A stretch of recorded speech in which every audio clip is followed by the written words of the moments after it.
Hello, hello, hello, hello, hello. It is what it is. It is what it is.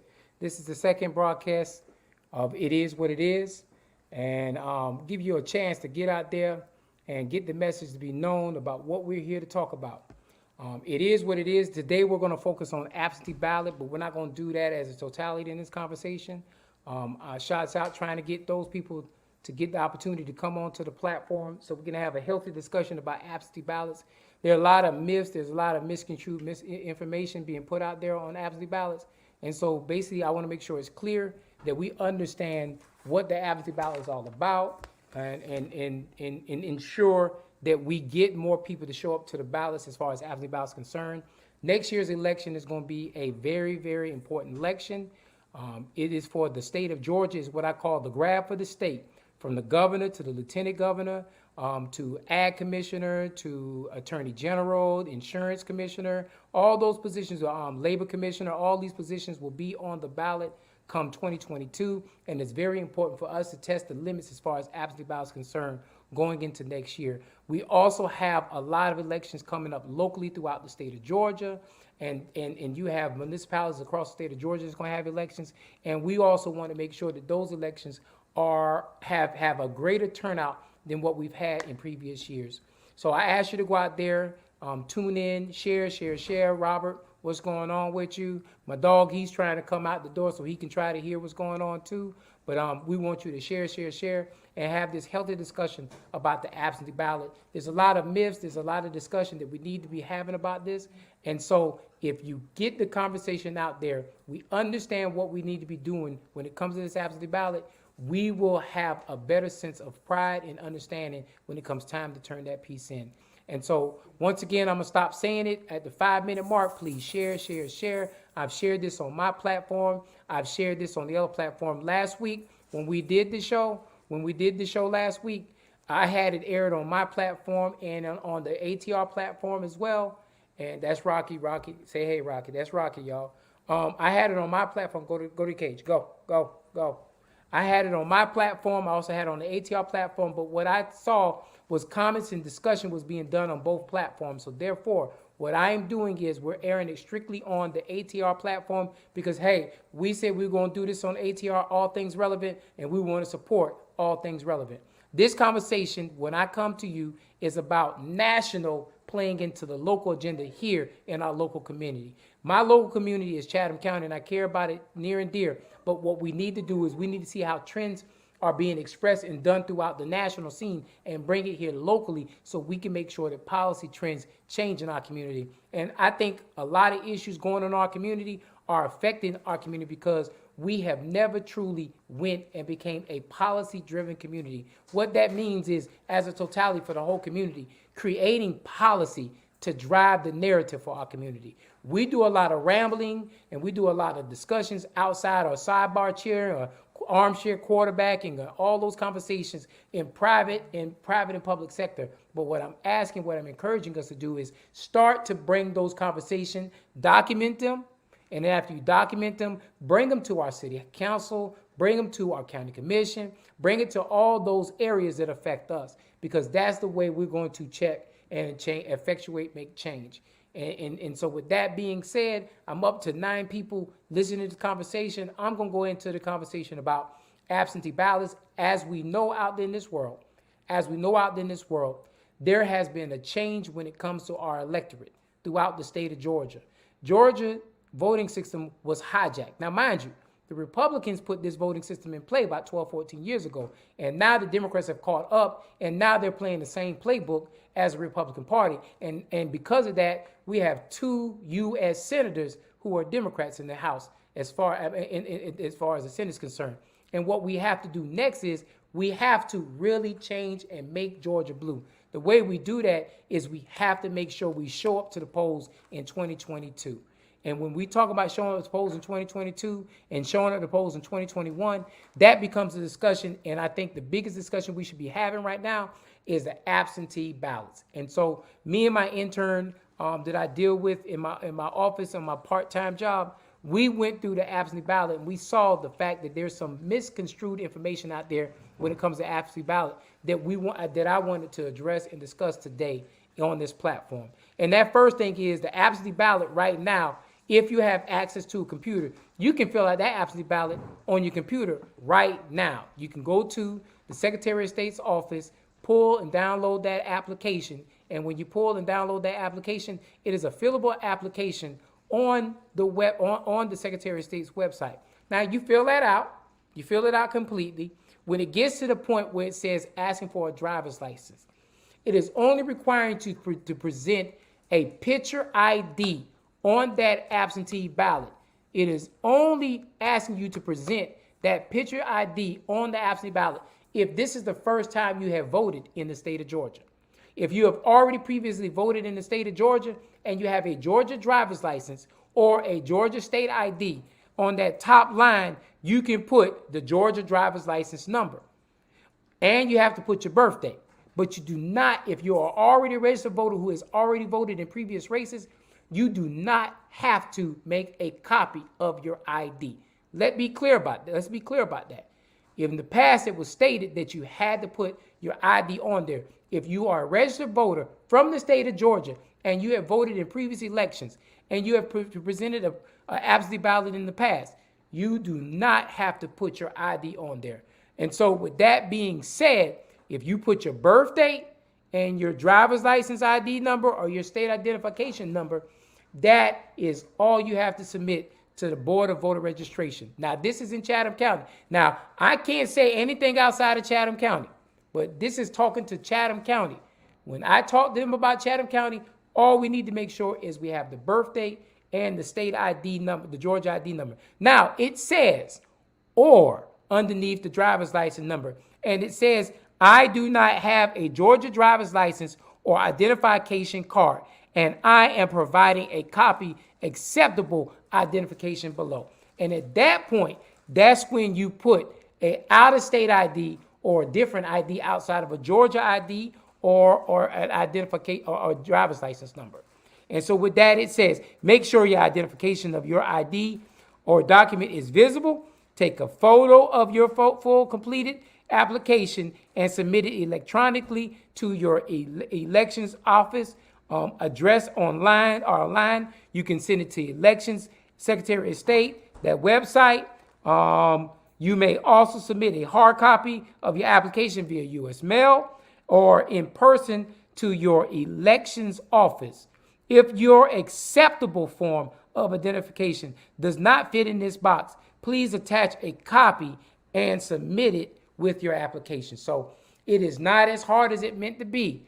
But what I think the problem is going to be now is having people identifying African Americans in our community who may not have a Georgia driver's license or Georgia state ID.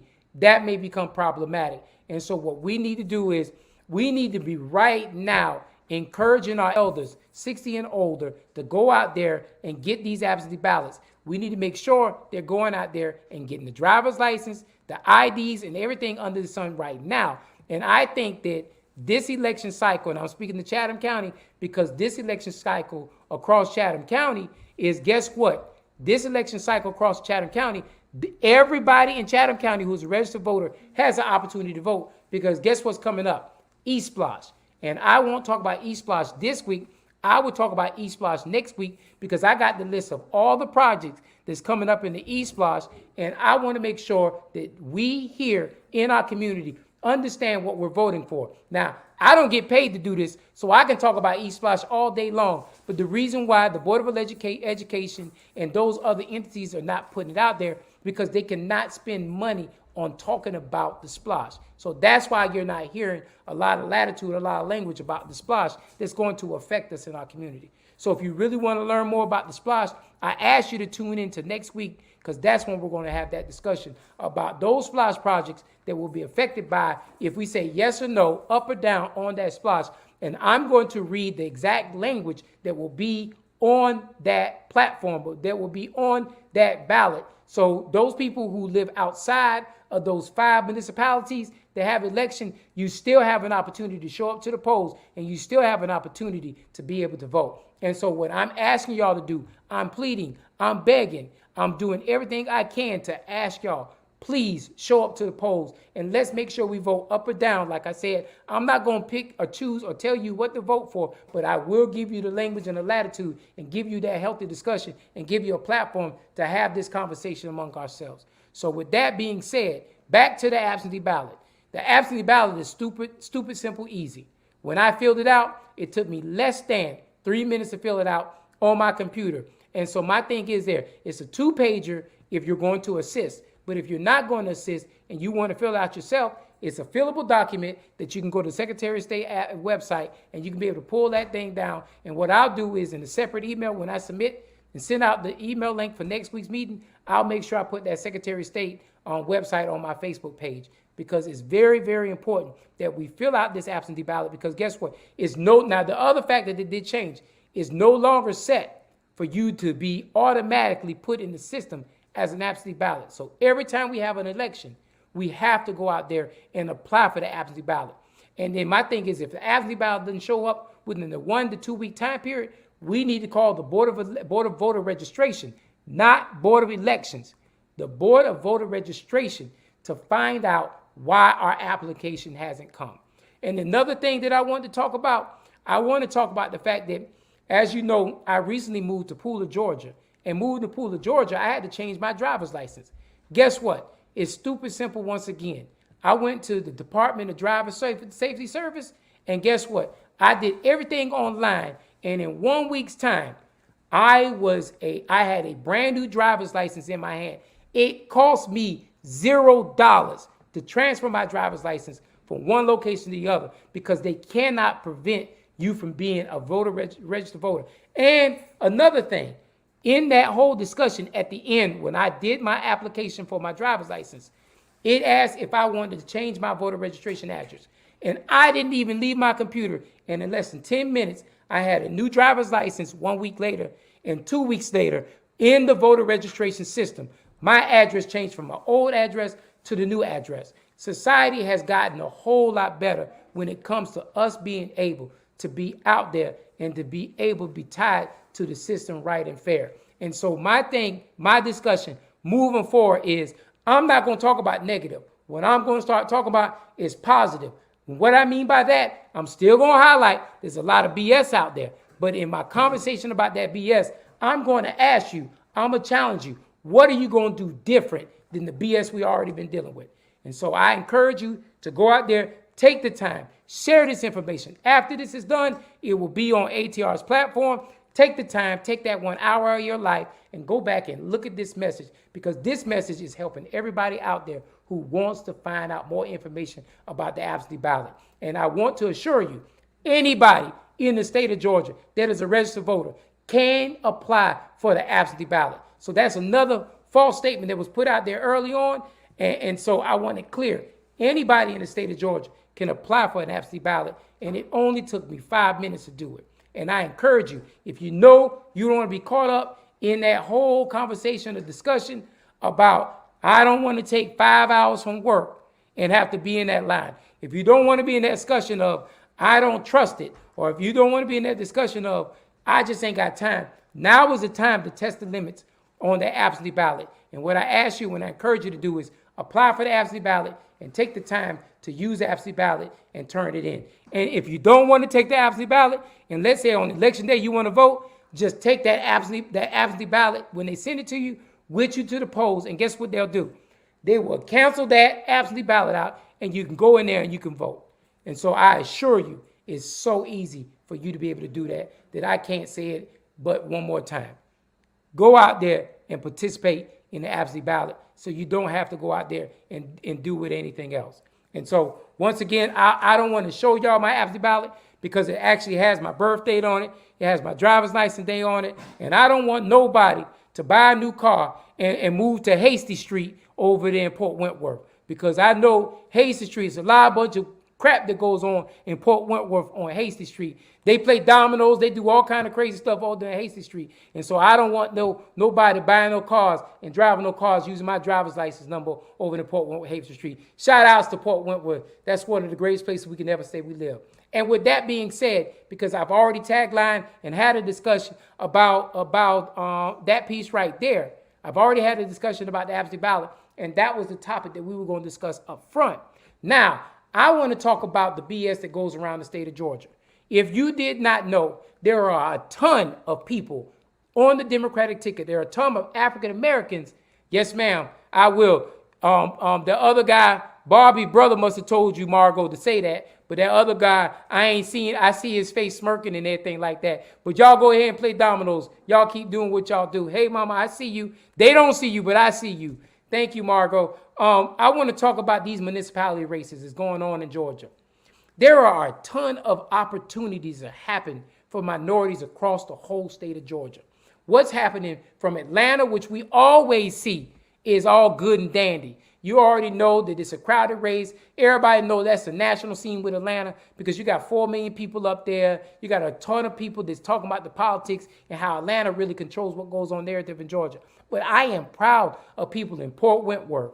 I am proud of people in Jessup. I am proud of people in Garden City. I am proud of people across the whole state of Georgia that is stepping and moving forward to run for public office. And guess what? When people challenge a system that has been corrupt for decades, for millennials and everything under the sun, people challenge the system. They do everything they can to keep that corruption going. And so I'm going to give a shout out to my brother, Julius Hall, who has been out there adamantly fighting the cycle and fighting the system as far as making sure you change and not being held accountable to his past and trying to give a better future to Port Wentworth. So I'm going to give a shout out to that. Now, mind you, people might say that I'm wrong for that, whatever the case may be, but you know what? I don't give a darn. I ain't say the other word. I don't give a darn because you know what? We need more people that's willing to step up and change the system. We need to stop holding people accountable to their past, and we need to give them an opportunity to give us a better future. And so, and this is, all rise. I got to take my hat off for that comment. The driver, please put that last comment up because I had to take my hat off for that last comment. All rise. All rise. All rise. That right there is one of the proudest females I know in this county. That's District Attorney Shalana Cook Jones in the building. I appreciate you taking the time to spend time with. You have to vote in local elections. Let me go ahead and read that again. You have to vote in local elections for the state of politics to change. And that's absolutely right. Absolutely true. Shalana, we got to make sure we say that to the people in the back of the church. We got to say that for the people in the back of the room. And so, like I said before, those local politics feed into everything. We talk about what Biden did for us as far as all that appropriations and all that funding in these CARES Acts and all these other acts right there. But if we don't have local people in position, and I'm going to say that clear, y'all can have that derogatory conversation on your own. But if we don't have local people in position to make sure when Biden passes that money and it comes down to the state and it comes down to the county and it comes down here to all these municipalities, we don't have people in place to make sure that money gets divvied out, then guess what? We are our own worst enemy. It is time for us to wake up and make sure when we have cities like Port Wentworth that has a majority African-American community and we have leadership up there who don't look like those leaders up there in them positions, then shame on us for not going out to the polls and voting and not coming to the polls and running for those seats. And so that conversation is not just going on in Port Wentworth. That conversation is also going on in Swainsboro. I've had conversations with Swainsboro recently, where Swainsboro is also 60% African-American community. And the mayor has been in that seat. It's a Caucasian male who is tied to the Republican agenda and the Republican Party. And he's been the mayor for going on 20 years. And guess what he's doing? They want to make sure that that money that was appropriated from the top in the federal to get down to these local positions. And because we don't have people in position, guess what? That money is being resent back up the chain of command to the federal government as if to say, we don't need that money. We have to start stepping up. We have to stop voting in the 20, 30, 40 percentile, and we got to start voting in the 60, 70, 80 percentile because that's how you effectuate change. And so with that conversation said, I'm giving shots out to Jessup because Jessup is going to be a new environment. Swainsboro is going to be a new environment. Port Wentworth is going to be a new environment. Garden City is going to be a new environment. All these places, Waycross is going to be a new environment. And Brunswick County, Brunswick, Georgia is going to be a new environment. You know why? Because we're starting to take the time to change the atmosphere in those communities. And it takes us to show up to the polls. And guess what? When we have leaders who don't have the finances, but they speak our heart and our messages, we got to give them $5, $10, $20, $100, even $2,000. We got to make sure that we're doing everything we can. We got to go ahead and do fundraisers. We got to do everything we can to make sure that they have the tools and the finances necessary to make sure they move the narrative forward. So shout out to all those people across the state of Georgia. And I'm only talking about the 1st Congressional District, but if you want me to find other areas, I will. But shout outs to all those people who took the time from their families to run in these political circles, because it's evident and it's important that we have that piece right there. And so I'm seeing all these things right here to go through. But see, and I will say this narrative right here. Garden City and Port Wentworth are two communities in my area. Garden City and Port Wentworth are two communities in my area. Both of them have large majority bases in those communities. They have bases that have kids and they have people that want to come in Savannah. But those community structures, because they've been held tight by people who want to control the narrative, have prevented for almost 20, 30 years for Chatham Area Transit to be able to be a facility or transportation site to move from Port Wentworth, Garden City, Pooler, Bloomingdale, and all these little communities outside of Chatham County, to make sure they bring those people into the community. So guess what? It will equal the narrative as far as transportation is concerned. But you know why those systems have not been seen in those communities? Because your elected leaders in those communities have been preventing that language from happening. And so I can no longer allow those communities to have that. And I have to put some of the blame on us for not showing up to the polls. It's evident that we need to show up to the polls in these small places so we can make sure we feed in the big place, so we can make sure we pull some equity into these other communities. It's time out for us not watching the game. It's time for us to get in the game and make sure we control the game so we can make sure that the playing field is equal and fair for everybody across the board. So I done did 24 minutes thus far, and I have not even said the name of the show, but I'm going to say it right now. It is what it is, and it will remain what it is if we are not willing to change the cycle. And so I encourage you, my DA, my favorite DA in the state of Georgia, my favorite DA in the state in the United States of America, heck, my favorite DA one day who's going to be the Attorney General for the state of Georgia. I'm going to call it out. As she has said, we must get out there and vote. And we must make sure we got people like our DA. I give a shout out to our tax commissioner. She has done a phenomenal job. She is changing narrative. She is moving forward as far as what we need to do in our community. More people's homes have been saved under this current system than ever before. Because you know why? It was a takeover of Savannah, Georgia. And so the previous situations looked away and didn't help people out in majority from losing their houses. Sonia Jackson has done her job as far as making sure we protect people from keeping in those houses. And so between her and Shalana, I'm going to get them on this show so we can have real good, candid conversations, because it's too important for us to have those conversations in our community. But if you understand what I'm going to say, I said it early, I'm going to say it again. I'm going to stay positive, but not only am I going to stay positive, but I'm going to stay on task with policy, because we keep losing because of policy. We got to make sure that our people are putting progressive policy to the table. And that's why we have people like Shalana Cook Jones and Sonia Jackson. They're at the forefront of bringing positive policy that's progressive for our community. And I know Shalana, I done seen some of her work, and my thing is, I'm not going to take her credit. I'm going to let her come on.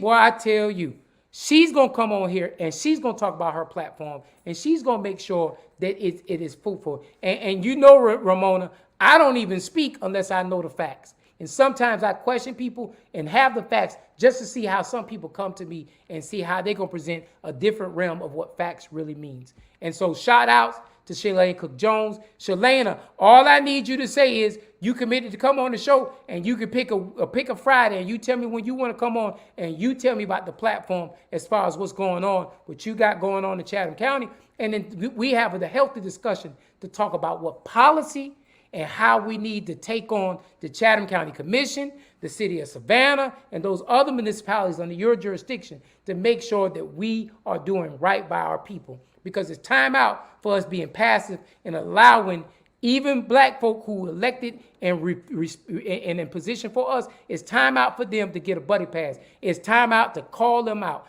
And so I appreciate it, Madam DA and Sonia Jackson.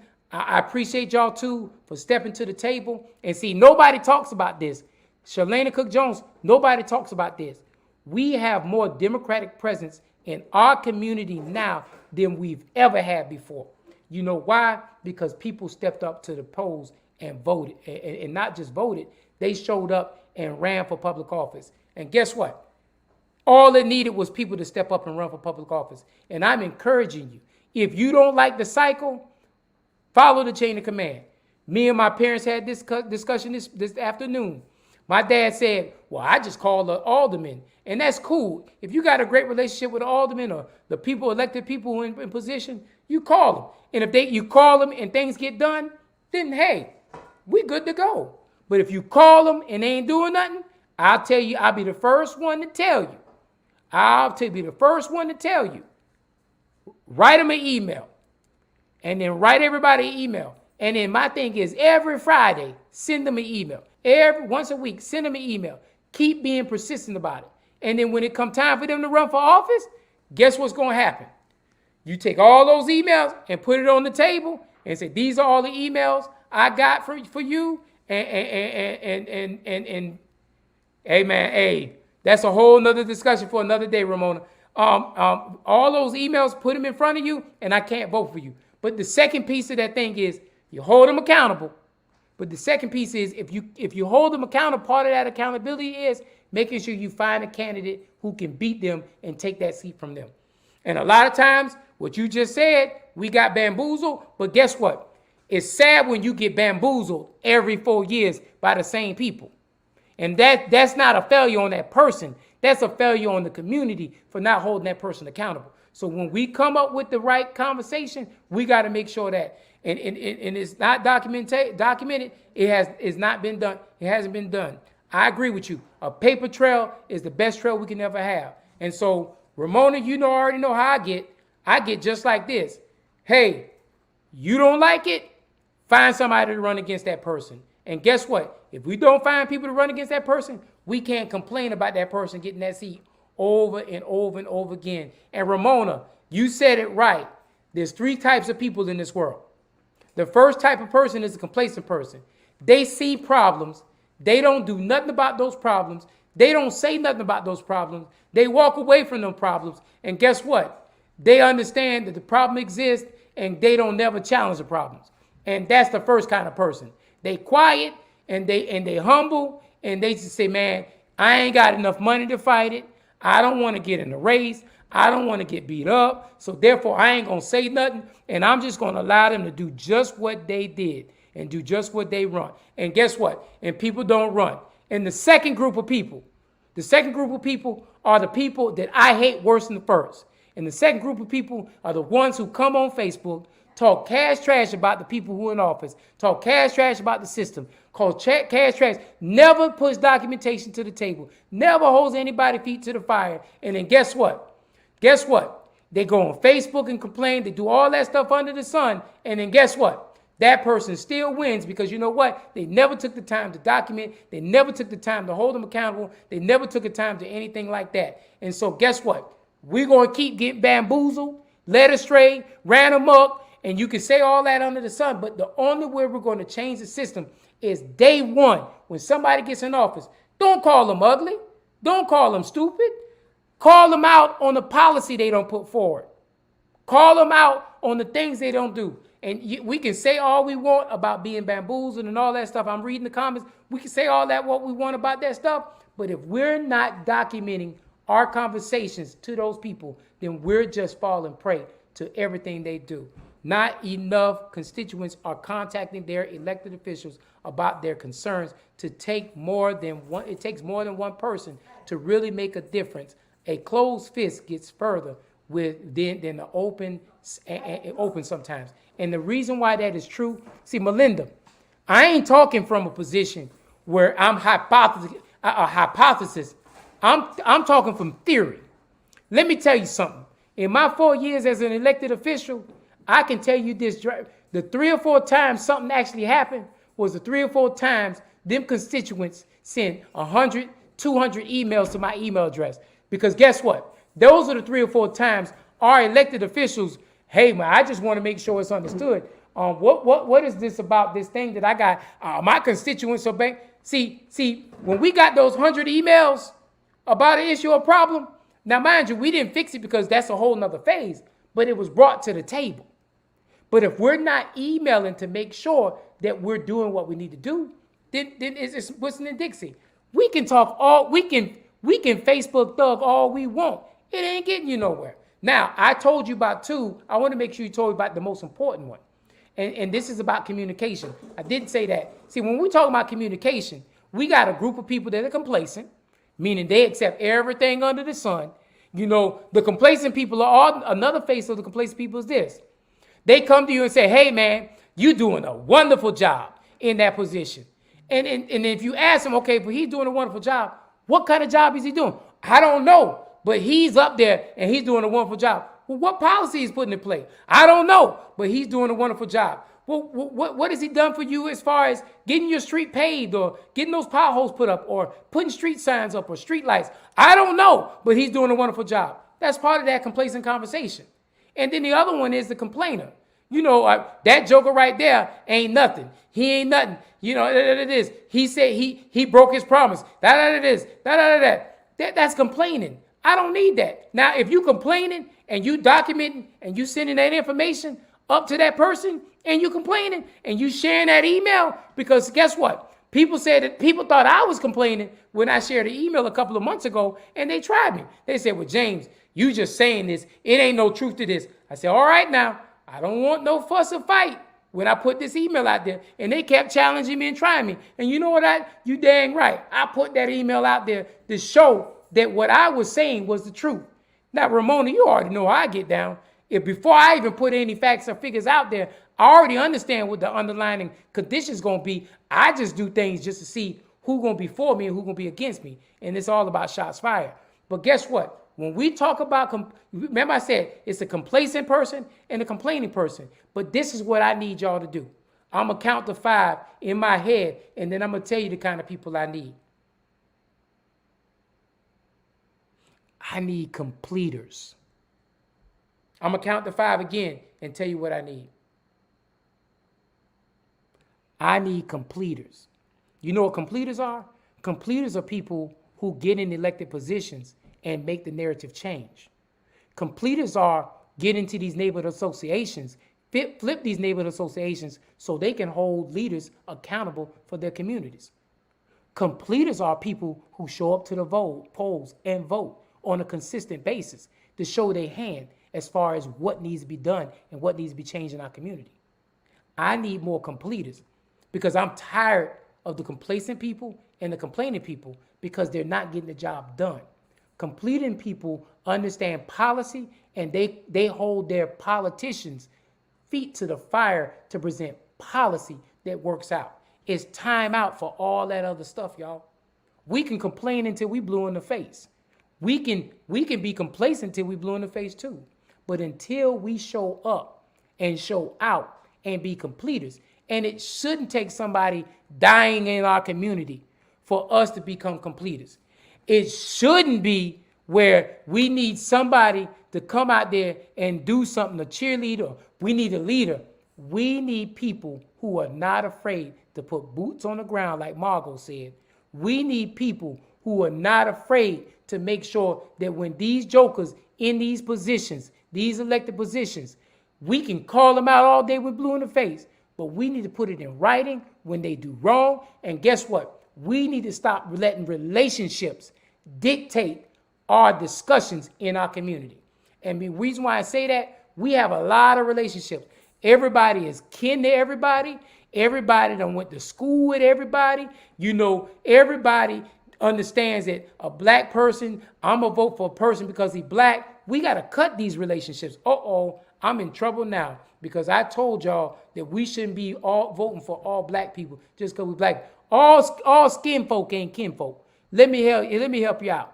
Some black people have been doing way more worse for us in our community than the white folk who sometimes lead these discussions. And this ain't a race conversation because guess what? If you turn it into a race conversation, I will turn your behind out because this ain't about race. This is about policy. This is about politics. My thing is I care about leaders who gonna move my narrative forward. That's all I care about.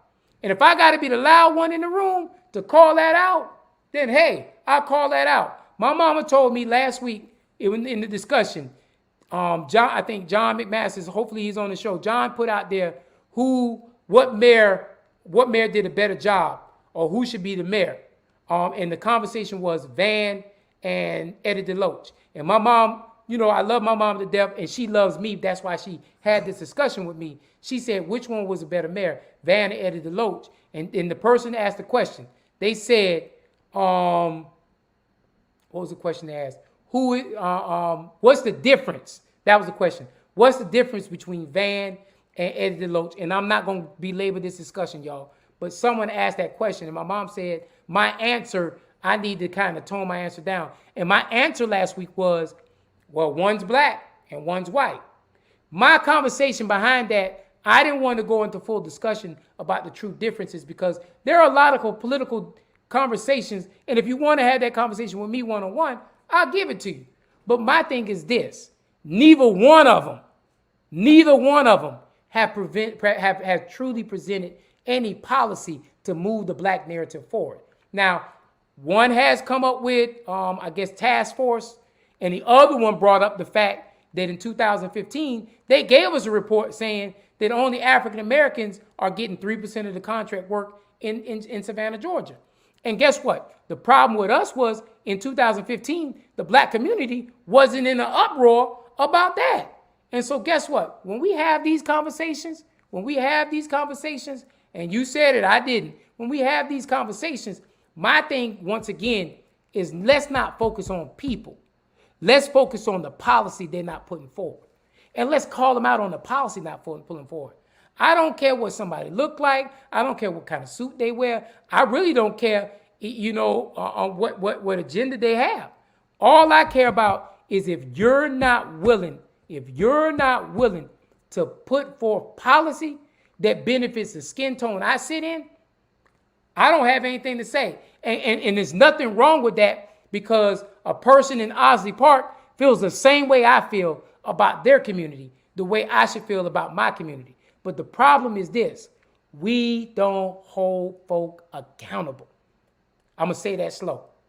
We don't hold folk accountable. And Melinda said it best. We don't just hold them accountable in one person, folk. We hold them accountable in a multitude of folk. And policy, basic civics 101, controls the law and controls the land. And Shalana Cook Jones, she said it best. We got to stop just looking at national politics. Hey, we got to stop looking at just state politics. We got to look at politics in our own backyard. And if we're not looking at the politics locally, we're going to keep being second, third, and fourth citizens in our community. I can tell you right now, there's more letters buying the houses up in Tatumville, Sylvan Terrace, Liberty City, Cloverdale, Carver Village. All those are traditional black communities in our community. And guess what? All those are traditional black communities in our community. Augusta Ave corridor, all those are traditional black communities. And guess what? We had that situation last week where they showed you what they're getting ready to do. They're going to eliminate all these historically black communities. Garden City too. You're absolutely right. And we're talking about Garden City on one side, not Garden City on the other side. But you know what? When are we going to present policy to these individuals? And the other thing is we got to stop last minute shopping. We should be presenting the plan that we want first. Because guess what? When we got the weeping time, it had already been done. When we got the fairgrounds, it's already done. I'm not telling you not to fight. But what I will tell you is this. I need you to fight, But I need us to be forward and progressive in these other communities that I just named to make sure that we're teaching people how to create a deed. A will kit is nothing. I mean, not a deed. A will kit is nothing to get. We need to be in the communities creating will kits. We need to be in these communities having these people landlock their land up. We need to get some of these renters out of these communities. You know what I'm saying? We need to make sure all that stuff happens. But guess what? It's not going to happen until we become proactive and know I got my opinions about the fairgrounds. I don't think it needs to be a green space. I think it needs to be a space for the community. I think that Tatumville deserves a space for its own area. I think that Tatumville deserves that. But watch this. Until we get those complacent people to show up and become completers, till we get those complaining people to hush and become completers, we're just whistling Dixie in the wind. And so if we want to fix the problems, and you're not going to see the city leave. Go ahead and put that out. Mr. Producer, put that comment out from Robert. Put that comment out, that last comment from Robert. I don't see how some of our city leaders, him or her, and I can't be 100% with the people. But the thing is, guess what? You can't be mad at these folk if we don't run nobody against these folk. I'm tired of saying that, Robert. We can't get mad at these folk when we don't run nobody against these folk. And when people are running and they don't fulfill the task, we need to replace them. And that's just being honest. Not enough people understand what policy is and how they are written and how they come to benefit us. And I'm not discreet. One thing I'm not going to say, Melinda, is I'm not disagreeing with you. But my thing is, me and you and most of these people who will follow me do understand that stuff. And guess what? We're not going to fix the problem until we start asking people and start listening to people who do know how to understand. Miss Betty Jones, you know, anytime you need me to come to Feller Park, I'm there.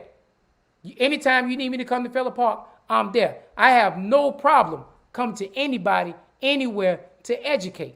Because my thing is, guess what? They don't want me to talk. That's why they're going to stifle and do everything they can. They're going to put all the stuff out there negative about Jay Jones. Because you know what? Jay Jones cares about his community. I'm from this community. This community raised me. This community birthed me. This community is the reason why I am and who I am. And guess what? I don't want to see this community disappear apart. But guess what? If we're not willing to challenge our elected officials and hold their behinds to the carpet, we're going to keep getting what we get. And it is what it is. And the only way we're going to get rid of itis is we got to make sure we have people who we vote and put to the table. We got to stop voting because of relationship. We got to stop voting because that's a policy person who can put policy that can help us. But you know what? A lot of us are content with allowing those elected officials to sneak in those seats and pat us on the back and then go through, hey, shouts out to Nikki, shouts out to Maria, shouts out to Sam, shouts out to this person. But then where's the shout outs to the policy? Where's the shout out to what we need to do as far as fixing our community? There is none. And you can't tell me that there's not policy. I read an article the other day. I know we have the bus driver situation going on in Chatham County, and I'm proud of those people stepping forward and doing that. But I saw in a government structure somewhere up north in North Georgia where they're incentivizing their drivers, and they're coming up with all kind of relief. So guess what? Why can't we look at these discussions and bring these discussions here to talk to the table what we talking about? I still say folks don't understand the importance of policy, and I can't change your opinion on that, but what are we doing to change the narrative to get them to understand the importance of policy? That should be the question.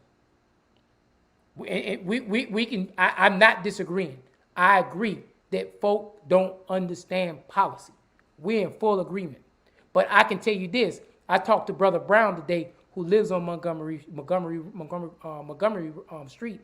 And me and him had a healthy discussion. He owns his property, and he's scared the city's going to come and take his property away from him. But you know what I did? It was by God that I was helping Alderwoman Keisha Gibson Carter, and I got to meet Mr. Brown. In my discussion with Mr. Brown, I told him about making sure he got a will for his property. I told him what we need to do to get his property up to code and bring his property up to all these standards. So guess what? That conversation is this. Melinda, when I asked him, I said, well, why don't you communicate with your alderwoman in this, that, and the third? He didn't know who his alderman woman was. So explaining to me and telling me people don't understand the importance of policy, I get it.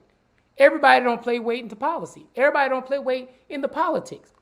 But the key thing is we have to be those people who are fiscally responsible, who do understand these things. Guess what? It's an obligation that we need to stand on our feet and make sure we go door to door knocking to teach people how important it is to deal with local policy and local politics. Because you know why they don't, and I'm going to tell you, Melinda, you know the reason why they don't like getting in local politics? Because what local politics does is it breaks relationships. And what that means is if Jim Bob and Joanne are running against each other, and Jim Bob and Joanne have different kind of relationships in the community, we traditionally follow whichever relationship is closer to our heart. We don't always look at how policy plays. Now, if you go to the communities like Owsley Park, and I keep bringing Owsley Park because I think Owsley Park is one of the best communities in the city of Savannah. You know why? Because they lock in their money. They lock in their money, and they make sure they control what neighbors can move into their neighborhood. You know how they do that? They price us out. They say, okay, well, we can't redline you. We can't gerrymander you. But what we can do is we can price you out. And we'll price you out to the point where you don't have the economics to be able to buy in this community. Because we have better schools. We have better municipality control. We have better situations going on. I had the same conversation. I'm going to put it out there. It is what it is. I'm going to put it out there. I had another conversation with Mr. Brown. And I'm not using real names. I'm just using code names. But I had another conversation with Mr. Brown. And I asked, and I saw Mr. Brown behind Mr. Brown's house. He had telephone poles and Georgia Power electric lines right behind his house. And the trees had overgrown around those things. And so I asked him, Mr. Brown, when was the last time Georgia Power came out here and cut? Man, I can't remember the last time it came. But then I go to the community where my child goes to, and I know for a fact twice a year, Georgia Power comes in that community and they cut those trees back. This is all politics, y'all. It's all politics. And guess what? I can tell you for a fact, I know, because you know why? They go and complain to Georgia Power and say, hey, we know you're a monopoly, but you need to cut these darn trees down in Owsley Park. That's what they do. They go to the 311 and all the 411s and all those Savannah lines and all those county lines, and they report the issues in their community. But you know what we do? We call a friend of a friend of a friend, and because we got a relationship with that person, we don't hold that person accountable, who is our elected official. Now, I mean, it is what it is. And if you want to fix these problems, the only way you're going to fix them is you got to put the letters out there and hold them accountable and write this information out there and put pen to paper. That's how you change it. I'm going to say it again. We got tons of people who are complacent. We got tons of people in complacent. It is what it is. But we got tons of people who are complacent.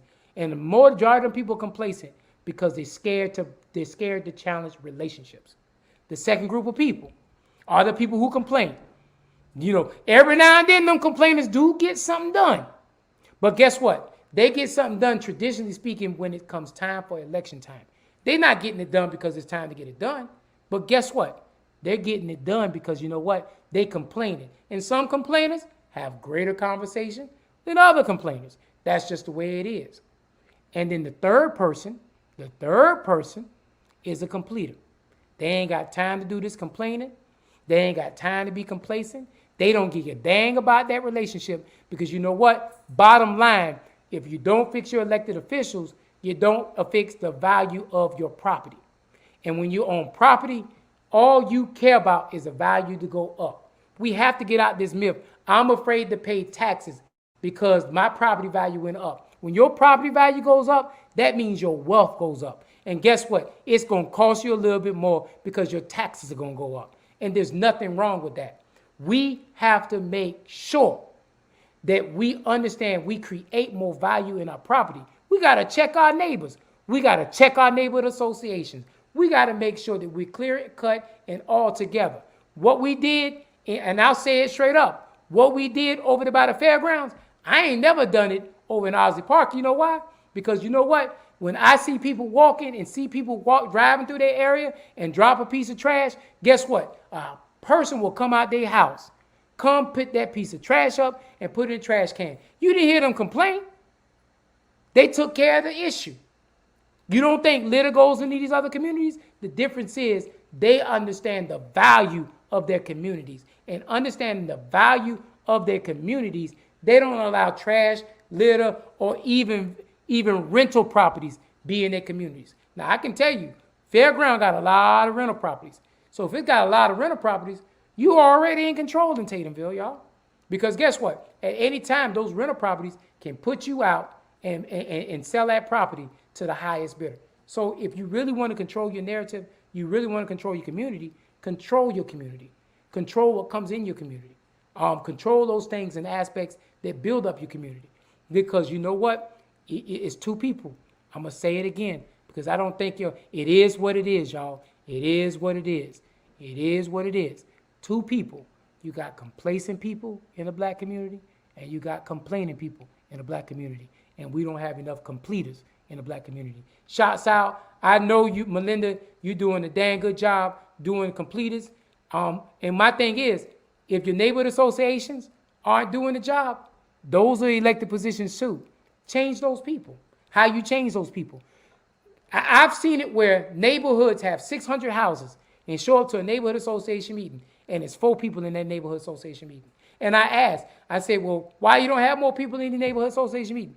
Oh, because you know, so-and-so got mad at so-and-so brother last month. And because of that, he don't come to the events no more.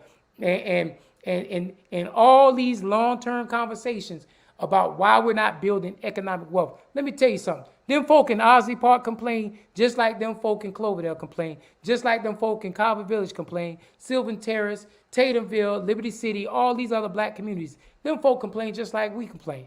But the difference is they keep their complaints and they keep everything in their community. And guess what? When their elected officials or their neighborhood association people are not doing the job, they change them people out quick. They can't change the people out quick. And I understand that some situations you have illegal maneuverability coming on. But guess what? You're not putting your voice, you're not straining, you're not complaining enough. Because you accept it.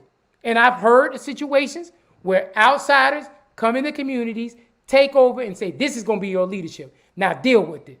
If you're not willing to challenge it and change it, you're going to be stuck in that hole. Let me tell you something right now. There will be, by 2030, there will be more minorities. There will be more people of non-white descent in the United States of America come 2030. There's nothing they can do to stop it. There's nothing they can do to stop it. If that's being said and that conversation is being heard, what I'm encouraging you in these last 5 minutes is to change the narrative in our community. If you want to stop crime, we got to stop depending on the city and the county from creating neighborhood centers. And guess what we got to do? We got to get together and find pieces of property and make the city donate that property and make this and make the city allow us to control that entity in our community. And when we get that entity and control that entity, we got to make sure it's for the people and not for personal interests. And when we start thinking like that, that's thinking global. That's taking care of our kids. But if we're going to continue to deal with the cities and municipalities and controlling entities that we pay taxes to and we give them the keys to the car and control, then you expect to keep getting what you already been getting.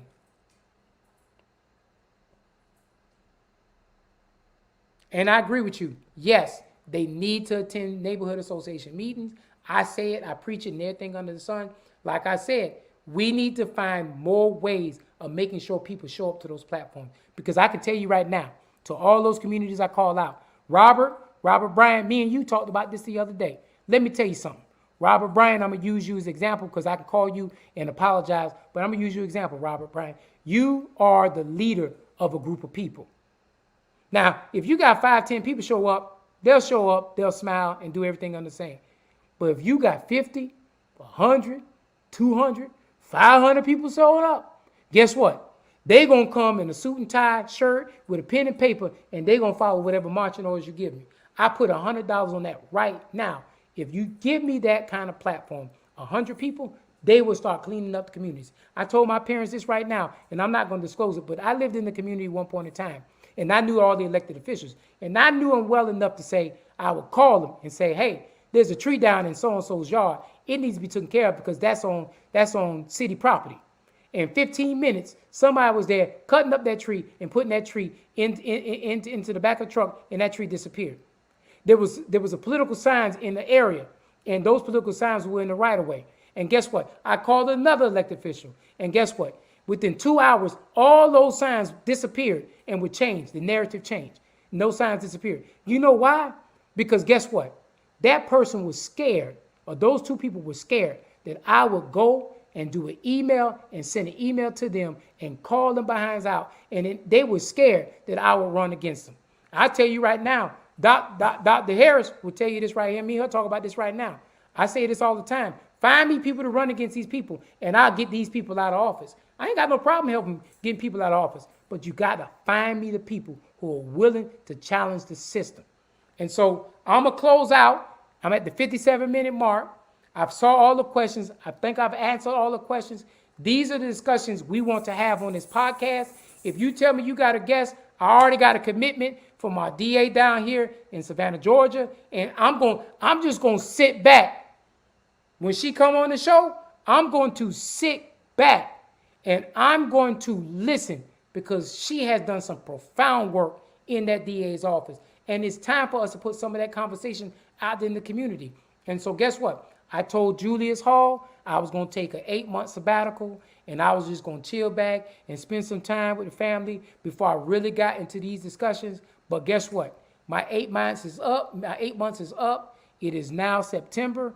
And you know what? I did the first one last week, Friday. The second one is tonight. And we're up to 21 people. I need y'all to share, because it's time out for being a complacent person, a complaining person. And it's time for us to become completers for our community. It is what it is, and it will continue to be if we're not trying to be the key that changes the message in our community. And so with that being said, I want y'all, when I post this stuff on my Facebook page and y'all want to talk about subjects, post them things up there and give me some subjects to talk about. We're going to talk about the DA's office, but we're going to talk about some other things tied to that DA's office next week. So, because I'm going to have a healthy conversation. I'm going to go out to the jail and see what's going on with Sheriff Welcher. And I'm going to come to the DA's office and talk to them and see what we got going on in the DA's office. And guess what? Call them out. I done told them, Dr. Harris, call them out. We're going to make sure that we're moving in the right direction. And so with that being said, I'm going to close out. I need us to step up to the gate and become completers. Time out for being complacent and time out for being the complainer. Because the only thing we can do is change our society, but it takes all of us to work together. Peace.